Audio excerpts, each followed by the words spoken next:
Good evening. Hi, how are you? Hi, sorry I'm late tonight. Um, we're up to Ma'amar Lamed. Yes, sir. Okay. Amar Shlom. Kolela Amadati Uparshas Pora Duma Chakarti Yishalti Bishpashti Bamarti Achkama Biyachol Kamimeni. So Shlom Melch did not understand Pora Dumur. So I'm going to Kosh Baruch Moshe. B'chani Megalatam Pora. So you're going to reveal it. Abel Acher. For anybody else, it's a chukah. The most is Gali Patami Para, Shlomo is Gali Mayanas Chochma, Moshe to Shlomo to tremendous wellsprings of wisdom are revealed. Alone is Gal Solo Parashas Para, Duma by Side Slocha. Beyond cooking Mishpati, we're getting Manu Lavin, we normally understand. She Mishpati ain't very Shiluchal Asigam. Mishpatim are things which we can grasp with our minds. We're cooking in some things which cannot grasp with our minds. Because of masik, either because of the limited ability of our minds, or because of the depth of the concept. In Mizmor, we say open because it will be a mahalach. That somebody who analyzes this will see that to understand this way as an approach, we have is forbidden. The tachlis idea.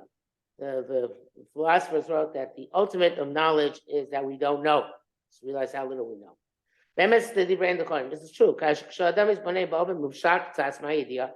looks somewhat in abstract, what is considered to be knowledge or knowledge, okay? Makili de Mascari reached the conclusion, an idea, the entire matter of knowledge, the entire approach a person has, in paraduma. It's like paraduma, chok bilti yadu alone. It's a statute which is not known to him. I don't know exactly if that's what they had in mind, but evidently that a person knows that his knowledge is severely limited and doesn't explain things. Great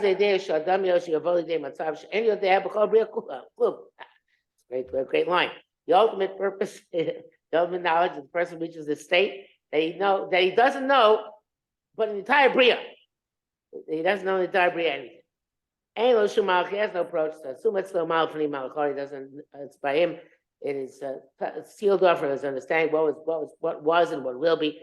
What's above, what's below. Katsamim bebetem hamleah, like the fetuses or in the full stomach, which are concealed. In one of the Sefer, the Kubalim, it responds to those who dare to say that they are Yodeo Mevinim, the Kakol, Shenasuna Levaerlo B'nei Kol Avazim. Why are the stomachs of all geese, Afil Ashchorim, even the black geese, Levonim Heim? All right, why all the stomachs? I guess I've never looked at a black goose to see what color its stomach is, but I guess there's white stomach. Seems to be a small question. Nobody knows why. And we'll ask a more severe question. Such as the why the animals look the way they look. But it says how they came into being. We certainly won't find any understanding.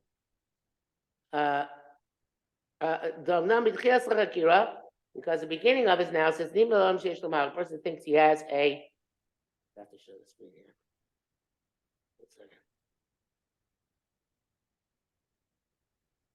Yeah. Beginning of a person understand. It looks at the person that he has a mouth, he has an approach.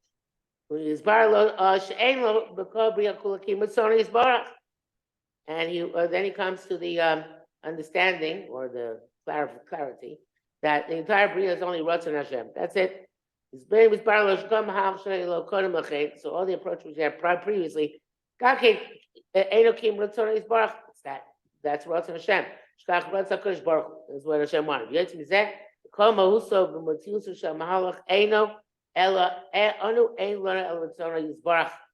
You only have the Ratzon Hashem.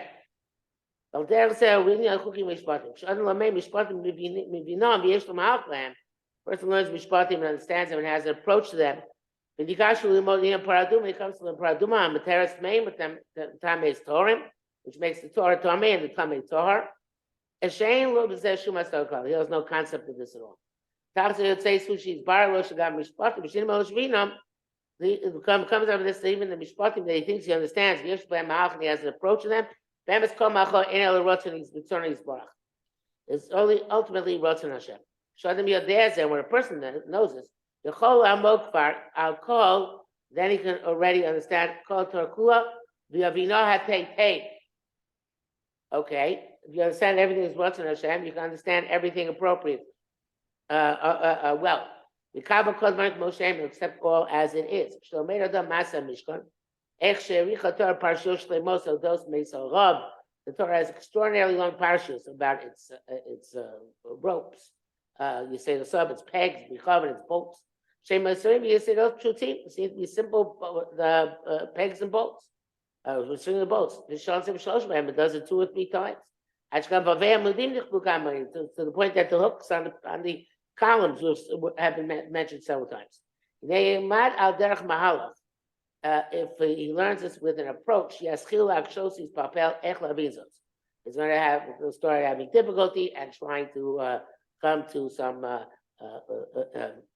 artificial conclusion as how to understand this. But somebody learns without an approach, and he knows he has no knowledge of this.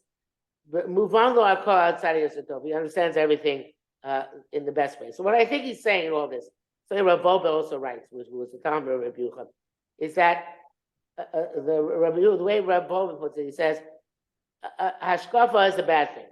But hashkafa means you take your perspective and you apply it to the Torah, and then you try and understand the Torah based on your perspective. That's, I think it's called inductive reasoning. So what really we're looking for or inductive analysis. But that way, you tell, or here he uses the word mahalach in a similar way. You have an approach. You take that approach and you say, okay, I'm now going to understand the Torah based on my approach. So he says, you don't do that. You see what the Torah says to you, not how you're going to reconcile the Torah with your approach. So most people they have an approach and then they reconcile the Torah with it. You have to reconcile yourself with the Torah, but that means to understand what Ratzon Hashem is. He says that what he's saying is that if you try to take some approach, and I'm not sure I would agree with the Marshal, if you try to take some approach of your own and apply it to Ma'aseh Mishkan, you won't come out with any understanding. But if you try and listen to what the Torah is telling you, then maybe you'll come up with something. Maybe you'll try and understand, maybe be able to understand something about the Ratzon Hashem, which is manifesting. I think it's something along these lines what he's trying to say. Mm-hmm. Very good. And you look at the beams in the Mishkan, like simple beams. These beams were the place where the Shekhinah devolved on Am Yisrael. We have to look at them with the greatest awe and respect. Kadosh, Kadosh, Sheilon and Musar Klabem. We can't understand them at all, how their holiness.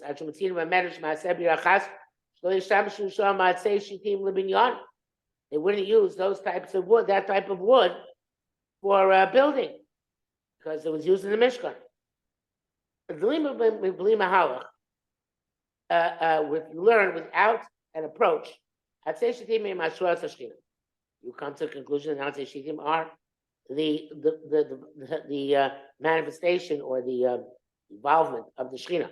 To the point they say,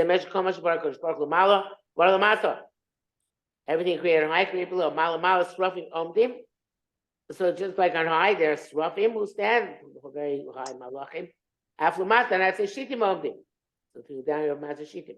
Malamala Kochavim, Aflumata cake. So we have below. How so? Merech Abraham Lamashu Karsei Sav.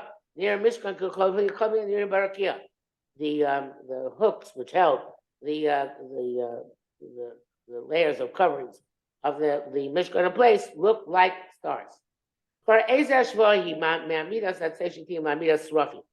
So both Samira Elon Musa Cloud. You don't understand how Srafim stand, how we supposed, what's it teaching us? I will believe it ain't believe my halach. We learn that approach ain't can shum to me. There's no question. The ain't learn b'chol be a shum halach. Ain't on the yodim klum. If we have no approach in the entire we don't know anything. What you saw some saying, it's concealed how the swapping stand. It's close by us how the sheetim stand. And we accept without question. Actually, I think he's going much further than I said before. I think he's going. This is a very, very, very standard literature approach, which is all mishpatim really chukim, and we don't understand. We just don't understand anything. It's all Ratzon Hashem. We can be mefalpel in the halachas, right? We use how they work, and we can learn musar where appropriate, but we shouldn't think we understand anything, and that's certainly a school of thought. There are other schools of thought as well, though, and of course the Sefer Chinuch represents a very different school of thought because he attempts to understand why things are the way they are. But this Lithuanian approach, which is a very brisk approach, is basically there is no understanding why. There's only describing what, and seeing what the Torah is telling us, and realizing that just like we can't understand lofty things, we can't understand simple things either. So he's saying also that the only thing we can understand is to understand what we don't understand. Right. To know that there are things that we can't know. Right.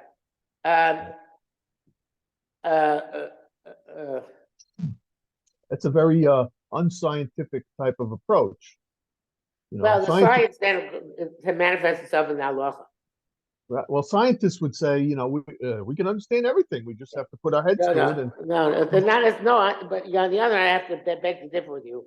There's a fact, which is that there's a famous debate between Rabbi Jonathan Sachs and Richard Dawkins, the great Aviavos evolution.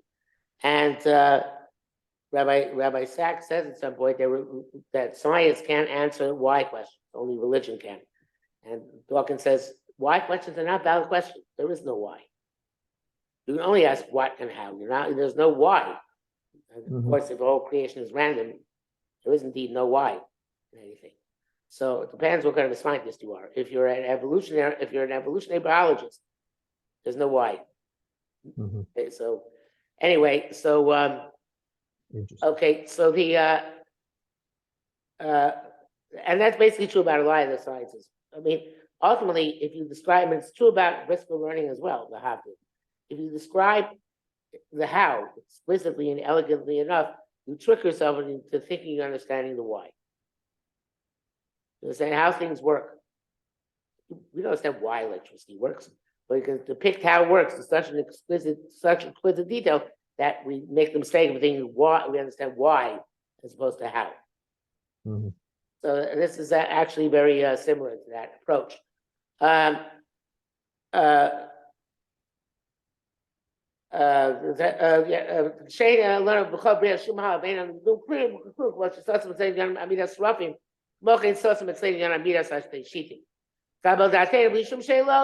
no questions. Rashi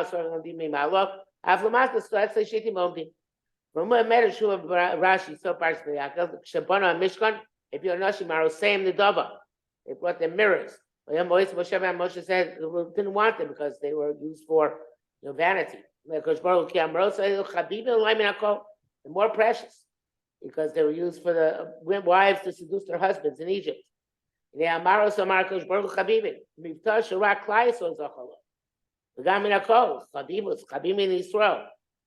the mirrors are chabibim more than anything. It's very, very astonishing.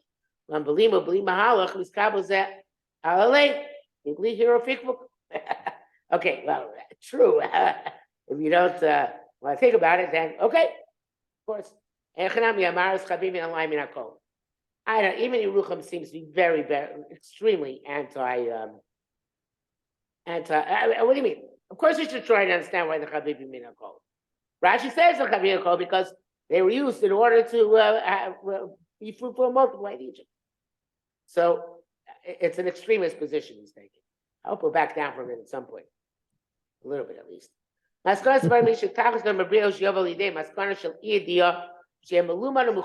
Person should be learned and educated at least. To go as he is drawn, without any thoughts and doubts. People are very smart, but they make themselves like animals. In other words, in their fealty and their submission. We only have the Ratzon Hashem.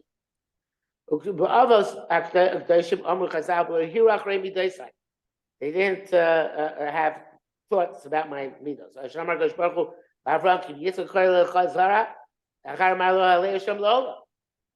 Contradiction. Didn't have any thoughts. Doesn't mean there was no contradiction. There was. It's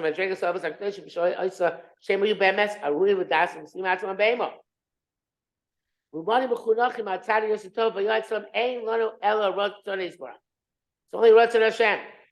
There's contradiction, but Ratzon Hashem is Ratzon Hashem. I don't know anything about it. Draw me to the place that you want. Mahalach is looking for an approach as Bebes is steering though. It's really a big contradiction. I don't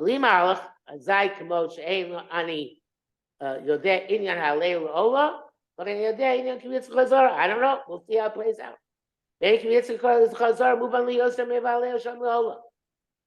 Neither idea is more understood.